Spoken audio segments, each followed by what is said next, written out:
विशेष तौर पर आज जो जल संसाधन विभाग के कार्यक्रम में उपस्थित होने का मौका मिला है, उन्होंने मुझे भी यहाँ आज आमंत्रित किया।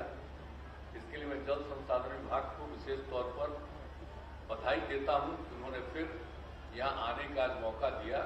और सब आप लोगों को मालूम है कि यहाँ तो सीधे ला रहे थे, तो हमने कहा कि नहीं, तो हमको आकर के देख चुके हैं और तभी हुआ कि बराज बनेगा, तो उसको हम जाकर के देखेंगे कि काम कैसे शुरू कर रहे हैं, कितना दूरी पर बन रहा है बियर से आगे, तो सब जा करके हमने खुद ही देख लिया।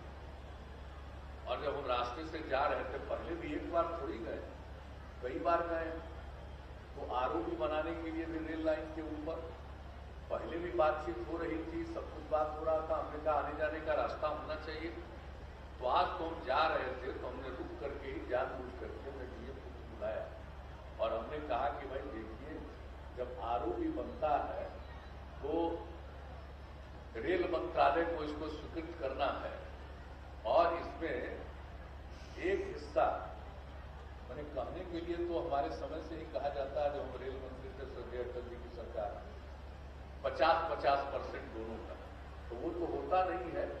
अप्रोच में जितना पैसा लगता है राज्य सरकार को देना पड़ता है और ब्रिज में जितना पैसा लगता है वो अपना रेल देता है। लेकिन वो तो एक अलग चीज है। हमने आज यहाँ देख लिया, कहा कि इसके लिए और कई चीजों के लिए तो राज्य सरकार को निर्णय करना पड़ेगा कि भाई अगर रेल मंत्रालय इसके लिए सहमत हो या नहीं हो, वो आधा पैसा देने को तैयार नहीं हो, तो भी कोई बात नहीं है।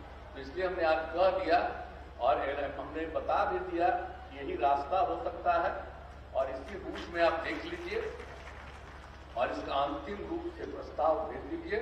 राज्य सरकार की तरफ से ही ये रोड ओवरब्रिज बनवाया जाएगा।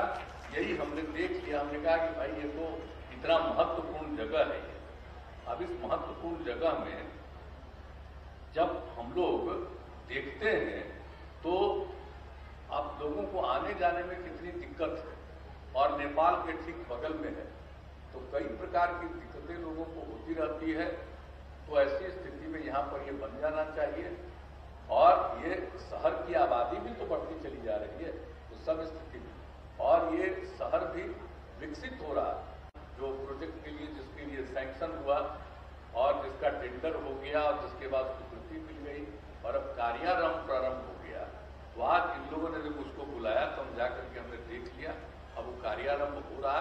ये सबसे बड़ी बात है कि कमला नदी पर जो बराज निर्माण का काम है वो शुरू कर रहे हैं। जो पियर था, हम लोगों ने तो पिछली बार ही देखा, वो पियर तो पहले बना है 70 में, तो उस समय तो ठीक बना, लेकिन अब जिस तरह से इसमें फ्लो पानी का बढ़ता चला जा रहा है और पानी का फ्लो तो बढ़ता ही है, जल का स्तर जो है नदी का तो वो और ऊंचा होता चला जा रहा है ना। तो जब बना आज से 50 साल पहले, तो अब वो उतना इफेक्टिव नहीं है, ये हम लोगों ने पिछले ही साल महसूस कर लिया था। तो उसी समय ये बात हो रही थी, बैठ करके मीटिंग हम लोगों ने की और यही हुआ कि इसका एक ही रास्ता है कि बराज बन जाए। तो हमने उसी समय कहा कि एकदम बिल्कुल प्रस्ताव लाइए और एक्सपर्ट के बारे में उन्होंने बताया कि बाहर से बुला करके दिखवाया और कहाँ पर कैसे बनेगा ये सब करवा लिया और अंत में ला करके लोगों ने प्रस्ताव दिया, जिसकी मिली और अब टेंडर हो गया। अब उसको कार्यारंभ हो रहा है, तो उस दिन आप लोगों ने बुलाया तो मुझे खुशी है, इससे सुविधा होगी। इससे आप समझ लीजिए कि पानी का जो फ्लो है, अब आप जिस तरह से पानी फैल जाता है जगह जगह और शहर को और गांव के कई गांवों को बर्बाद करता है, परेशान करता है, वो नहीं कर पाएगा। तो उसमें तो नियंत्रित रहता है। और दूसरी बात है कि बाद में सिंचाई के लिए भी वो उपयोगिता होती है, रहता है, तो उस पानी को प्रिजर्व किया जाता है। तो इसलिए इसके लिए बराज का तो बहुत बड़ा इंपॉर्टेंस है। तो जो हम लोगों ने किया, तो आज से मुझे खुशी है कि बराज का काम शुरू हो रहा है और इसके चलते लोगों को बहुत बहुत लाभ मिलेगा। और जो भी बाएं और दाएं तटबंध कमला बलान नदी का दोनों तटबंध जो जिस तरह से नुकसान हुआ था 19, तो हम लोगों ने तो देखा था और आप सुन रहे हैं। आज आप आई हुई इसलिए आपको हम इस बात को कह रहे और 15 में तो आप ही लोगों ने मांग कर दिया कि साहब शराबबंदी लागू करिए, एक कार्यक्रम में पटना में। तो पहले जैसे ही आप लोगों ने मांग किया तो हमने खड़ा होकर के अपना भाषण देकर के बैठने जा रहे थे, तब पीछे से मांग किया, आके कहा कि अगली बार अगर आने का मौका मिला, बिहार के चुनाव होने वाला था 15 में, तो अगर फिर से मौका मिला तो हम जरूर शराबबंदी लागू करेंगे। और उसके बाद शराबबंदी भी लागू कर दिया। बीच में गड़बड़ करता है, याद रखिएगा, आप लोगों के कहने पर सब कुछ हुआ है, भूलिएगा कभी मत। और इसलिए फिर हम अभियान चलाने वाले हैं, इसी महीने 22 तारीख से अभियान हम चलाने वाले हैं। हर जगह पर हम जाएंगे, हर कमिश्नरी में, और सब जगह, और कुछ कमिश्नरी में 2 जगह। तो यहां पर तक कल दरभंगा और आज आपके बीच में आ गए, तो अब तो शुरू कर लीजिएगा। यहां से कहां शुरू? मोतिहारी से तो शुरू करेंगे, यहां पर तो समस्तीपुर करेंगे ना, समस्तीपुर में होगा।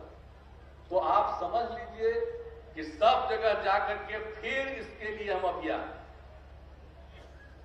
और इन सब चीजों के लिए, और जो कुछ भी होता है,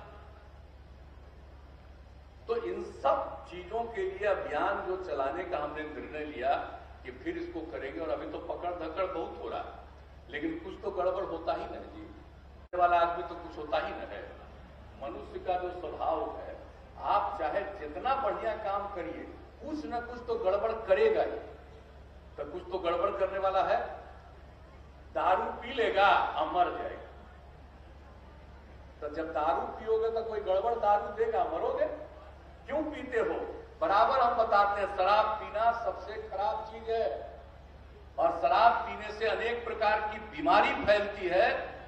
और ये रिपोर्ट तो पूरा का पूरा 2016 में सर्वे करके 2018 में जो रिपोर्ट आई पूरी दुनिया का, किस तरह से मौत होती है। तो इन सब चीजों को लेकर के तो लोगों को हम बताते ही हैं।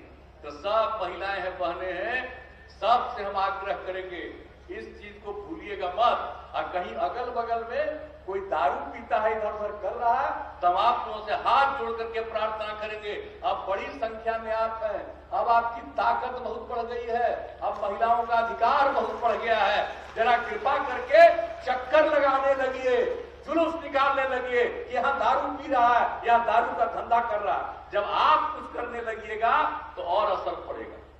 तो हम तो अभी अभियान में निकलेंगे, हम फिर कहेंगे कि भूलिएगा मत। आप ही लोगों की मांग पर ये शुरू कर दिया गया है, और पुरुष भी आपको साथ देते हैं। 90% में कोई कमी नहीं है, लेकिन कुछ तो होबे करता है गड़बड़, क्या कीजिएगा।